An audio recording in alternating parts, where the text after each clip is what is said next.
Hey, if you own a dine-in restaurant and your sales have been ravaged by COVID-19 like everybody else, you're about to get some unconventional insights from Peter Harman, the food guru. And here's what you're going to learn. You're going to learn how Peter groups employees into three categories and how that makes it easy for him to decide who to cut and who to keep when shit hits the fan. You're going to learn how he reconfigured and simplified his dine-in footprint to do takeout. He went into COVID-19 doing 50 grand a week. Guess what? He just did $48,000 the week of this interview with a takeout posture. You're going to see the importance of dialing down your menu for takeout as well. You're also going to see Peter's unique way of limiting the supply of his restaurant to create more demand. Very interesting. You're going to see how Peter reluctantly participated in takeout before COVID-19. He kind of saw it as a pain in the ass, but now it's keeping his bank account pumped up. We're also going to discuss this once-in-a-lifetime opportunity restaurant owners have right now with these free-range customers. Stay tuned for that. You're going to get a great tip, too, on how Peter used higher food costs, to take his sales to a whole new level. You'll want to see the cool phrase Peter's using instead of curbside pickup and why he's not, I repeat, not using third-party delivery services. And towards the end, so watch it all, you're going to see the very clever way that Peter's attracting high-profit events to his restaurant. This is genius. Let's get started. This is Peter Harman, and you have a consultancy and a website called thefoodguru.com. You've written a couple of books, and you've been a client of ours since 2010-ish, right around there, haven't you? I think it's 2009. Okay. I think it's 2009. Okay, so let's dial in here that you've got a popular steakhouse, very scenic, Yep. Lots of ambience, well-known, and prior to COVID, you're humming along, and what kind of volume are you doing? 2.5 million, 50 grand a week. Okay, so about 50K a week, and this is a destination restaurant. Yes, absolutely. Okay. Martinis Grill is an absolute destination restaurant. Okay. So COVID hits, and Yep. you get shut down. Now, with that, we didn't have to shut 100%. We could do delivery and takeout. Gotcha. I want to know how that went, because I don't see destination type restaurants surviving on takeout, and I don't have the restaurant experience, and so why am I going to pay that kind of money to go pick something up at the curb? Okay, I hear you. I hear you. Okay, so this thing hits. I'm thinking, oh my God, what are we going to do? Now, what happens to most people is they say, oh my God, we can't open, so we got to shut down. Okay? But I got 40 employees, and I'm looking at these people going, oh my God, what are we going to do? And so I group my people in three ways. Okay, this is a little bit of a deviation, but I want to. This is a tenet of Food Guru World. There are three kinds of people who work in restaurants. Okay, there's pigs, chickens, and employees. Okay, now think about the meal bacon and eggs. Okay, bacon and eggs. Who gave more to that plate, the pig or the chicken? Right, because the pig gave his life, and the chicken goes, "Hey, here's an egg." Right. Mm-hmm. So, and then you have employees. So employees show up late. They do the littlest they can to get a paycheck on Friday, and they steal anything that isn't nailed down, and they have a huge sense of entitlement. Chickens, they show up to work, and they give you an honest day's pay for an honest day's work, and as soon as they walk out the door, they never think about it again. The pigs are all in. They are 100% committed. You have to tell them to go home. Hey, look, okay, the restaurant closed at 10 o'clock. I know you're still cleaning stuff up, but you got to, finish that and go home. You got a wife, you got kids, you got a life. Go do something else. So I obviously love pigs, but you can't have a room full of pigs because they kill each other, because they're all just so committed that they're pigs. Okay, they're all in. So when Martinis melted down, we had a meeting and we sat down and said, okay, who do we keep? Who do we move out? Because we're not going to close. We're going to shift to a takeout and delivery model. So we said, okay, well, employees, we can't help them. They're going to be able to go on unemployment. And we thought about it. Hey, you know what? They're going to get paid X amount of money. Now, some of these employees were part-time people. And I think that's another huge distinction that we have to think about going forward. Part-time people who don't care are just going to drag us down.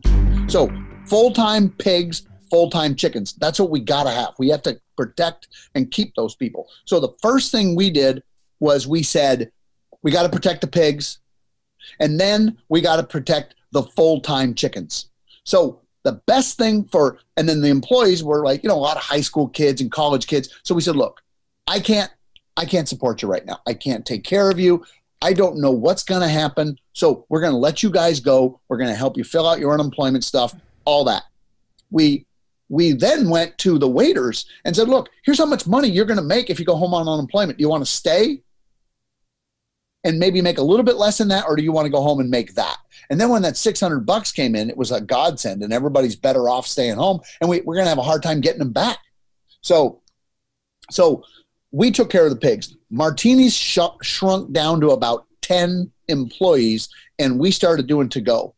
And I'm telling you what, we sold this package, chicken lips, mac and cheese, dim sum, green beans, $39, feeds 4 people. One night we did 95 of those packages.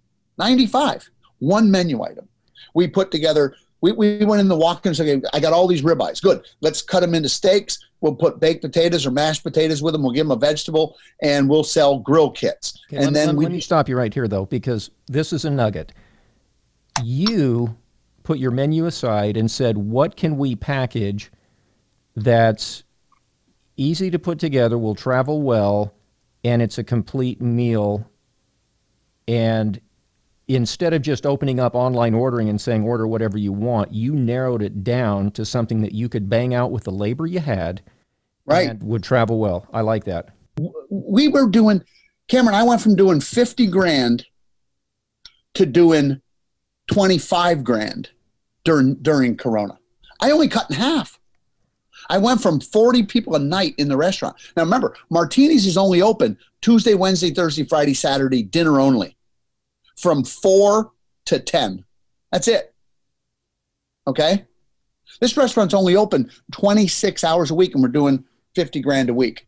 I make the people of Burlington, Iowa, and the surrounding community come to me when I want them.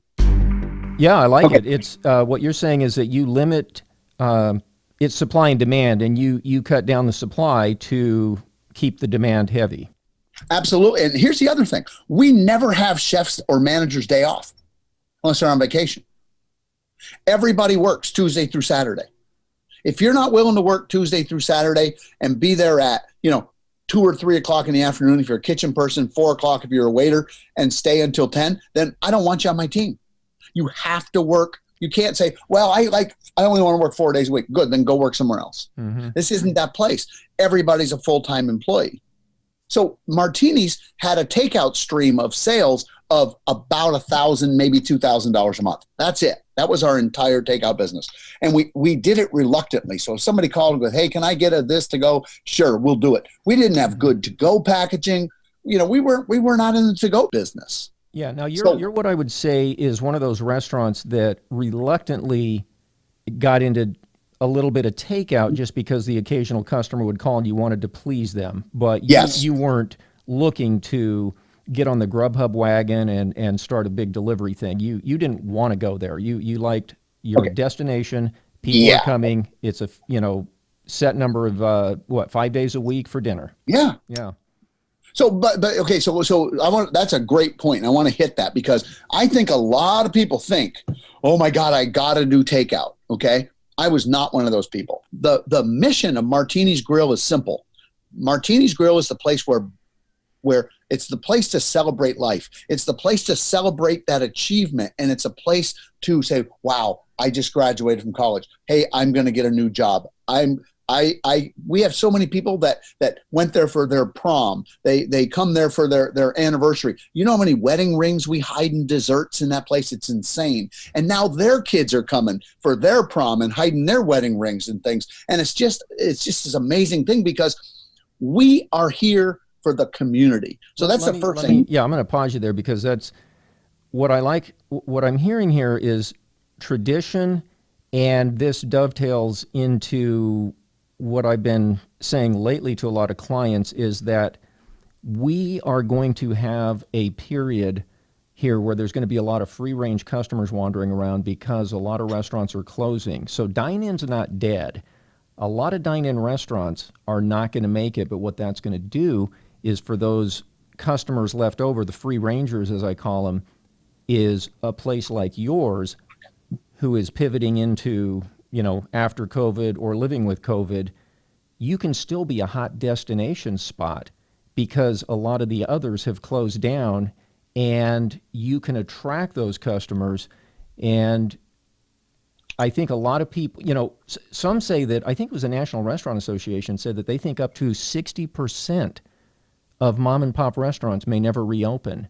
And just this morning I saw on CNBC on Squawk Box that you've got most of your fast food guys, like let's take, I can't think of it right now, but they're just reconfiguring. They're investing. They know the new reality. They don't want customers in the restaurants anymore. Right. So it's drive up, it's takeout, just pull up. There's a little designated spot. When you pull up there, you can place your order. They'll bring it out to you. But they're saying they see the opportunity of a lifetime here. They're reconfiguring. They're doing it fast. I think delay is going to be the death of the restaurant. If you're frightened, if you're paused and you're not sure what to do, you can count on you are going to not make it.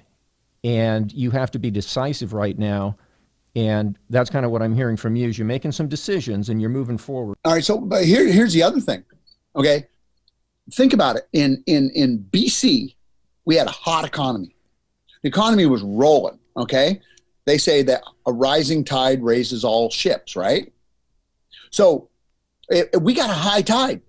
The money's flowing. And that means that good restaurants and bad restaurants are all okay. Even bad restaurants are doing okay because the economy is good enough. Yep. Think about it. Think about these four colors, okay? This is interesting because we can use this throughout the rest of the discussion. Green, yellow, orange, and red. Green is groovy, okay? Everything's going good, all right? Yellow, it's like, I don't know, a little debatable. And then orange is like, holy shit, we're headed toward a cliff. And then you got the red people. And the red people are, I'm not going out. I'm scared to death. I'm not leaving the couch. So I did a catering for 250 people at the Celebration Farm in Iowa City 2 weekends ago. And our people are wearing face shields and not one of them was wearing a mask. Okay. And we did a buffet. They would let me do a buffet. They said, I just change the utensils every now and then. That's not what we did. We put up a sneeze guard in front of us. We took your plate on one end of the buffet and we said, hey, what would you like? Would you like chicken parmesan? Would you like meatballs or would you like salmon? And then we went right down the buffet line with about 6 people standing there and we handed it to them at the end. And then they went and sat down. Okay. There are green people out there who they don't care. And then there's yellow people who are going to do what they're supposed to do and orange people and red people. They're not going out. So Peter, here's the deal. I want to get in on what do you see as survival for dine-in restaurants? Not necessarily survival. How do we, as for dine-in restaurants, what do they do to keep customers coming in, make them feel safe, and turn a profit? We started in 2009 building the Martinis Grill Club. We started in 2009 building the Gray's Club. Okay? I have 15,000 members in both clubs. Right. And you're talking about your repeat returns program. I'm talking about repeat returns. Yeah. Exactly.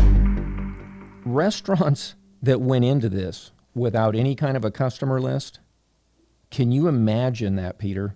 You went into this and you could get a hold of all of your customers and let 15,000 people. Boom. Yeah. So anybody that, like you said, high tide, green, everything's good. But when this shit hit the fan and they were ordered closed and they wanted to go to pickup, maybe they had a few people over on Facebook that they could let know. But for the most part, if you didn't have a customer list, what do? You're right. No way to communicate to, and the way we did it is we first acknowledged, okay, COVID's here. Here's what we're doing to maintain safety, and we're pivoting to takeout delivery. And then after that, boom, we're done talking about COVID. Don't want to link it to the restaurant. We just go into what we're doing and keep everything nice and happy. So that's what I did that 100%. I didn't ever talk about COVID. Never. We didn't say it. Because what we thought, we looked at it from the customer standpoint. And this is the difference. I learned this about 5-6 years ago. And I started to do a lot of catering. I want to get into feeding the athletic teams. So I have a pretty good relationship with the basketball coach and his wife. We started feeding the basketball team. Then the women's basketball team said, hey, you guys do a great job. And you know what? I ran a 50% food cost to feed the basketball team because I figured it out. Hey, I don't need to make a lot of money. I need to make a lot of friends. Okay, I want to make a point here. What you did is you took a higher food cost in order to spread the name, build more relationships, get more people coming to probably both of your restaurants from this. But when we did the same thing, we got our pizza in the Delta Center. Pizza Hut had the contract there, but the players' wives for the Utah Jazz, they had a room that they watched the game in, and they always ordered Wasatch Pizza for the wives, the players. In fact, right. when the Utah Jazz won the playoffs and were going to face the Bulls, when they came back from winning the playoffs there, and their plane landed something like 2 a.m, our van met them on the tarmac. This was pre-9/11, of course, but met them on the tarmac with pizza. Larry Miller had, I think, called on the way from the plane or something and asked, because he had Kim's phone number because they used to order quite a bit from us. But how cool was that our van is going out there, all the news cameras, thousands of people in the Wasatch Pizza van is meeting the plane. Those relationships can really pay off. What are you going to do to, what changes have you made in the restaurant? What changes have you made in your communication to your customers? Okay, so first thing is, in Iowa City, I've made it to where people just pull right up to my back door. All right, so we call it backyard pickup. So it's not curbside, it's not delivery, it's backyard pickup. I like it. The first thing is that I do not use a third-party delivery system. I don't want them coming in here. They come in stoned. They come in their pajamas. They wearing flip-flops or slippers. I mean, it's a bad thing. They're driving cars that are ugly as hell, and that is a representation of me. Exactly. If there's something wrong with the food, if there's something wrong with my food, they call me. Oh, yeah, well, the guy was, hey, you know what? Your bag smells like pot. Yeah, that's the driver, okay? And you can't blame it on them. And here's the thing. With any of these delivery services, no matter what it is, remember this. Those people are not your customers.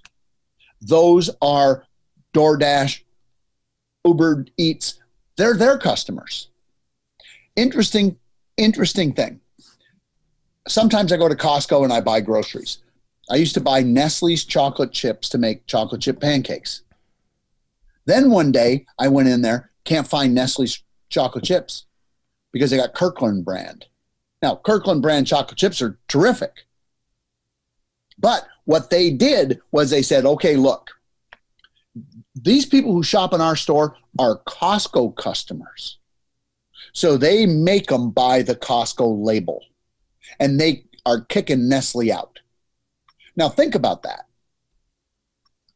Eventually, Uber Eats is going to become so big, they're going to pick and choose who they want to be on their team at whatever terms they want. You think the delivery terms are tough now? Just give them a couple of years. Listen, I've been saying that. What's going on is they're harvesting your customer list.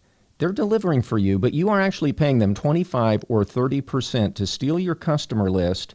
And at some point, they're going to be operating out of ghost kitchens. And even now, they promote your competitors to your customers. This is a very short-sighted, a short-sighted attempt to get in the delivery game that has the most unintended consequences that you can imagine. You're handing your customers over, and like you said, they're showing up. They're the representative of your restaurant. They show up smelling like pot, looking like hell in a crappy car, dropping your food off. Maybe it was the third delivery they made on that run, and then, it's cold. Yeah, and the whole time they're taking your customer list and starting to do the pay-per-play. Other restaurants that do better discounts are going to be higher up on the app than you are. So exactly, bad news using these guys. And so, so now here's the other pitch for to go. The other pitch for to go is this. In Martinis is a place to celebrate life. So we have $48,000 worth of business inside. For the last 3 years, my growth has come in banquets. So we got a nice banquet room that holds about 50 or 60 people. And it's working okay. So I've been able to take it from 150 grand to 300. My goal is 400,000 back there. So I still got $100,000 worth of room. Okay. But am I going to get there this year? No way, because people aren't having group events. They're not having group events. Now, I do say this. I've picked up 3 weddings, impromptu weddings. People couldn't get married. I did one last Tuesday night for 30 people. They spent $4,000 because they had their big wedding canceled. So I would advise anybody, hey, if you know what, start talking to your people about, hey, did you get your wedding shut down for 300 people? You're looking for a place just to get married with 25 or 30 people, just your intimate family? Call me. And so we started doing some of that business, which is a nice little thing.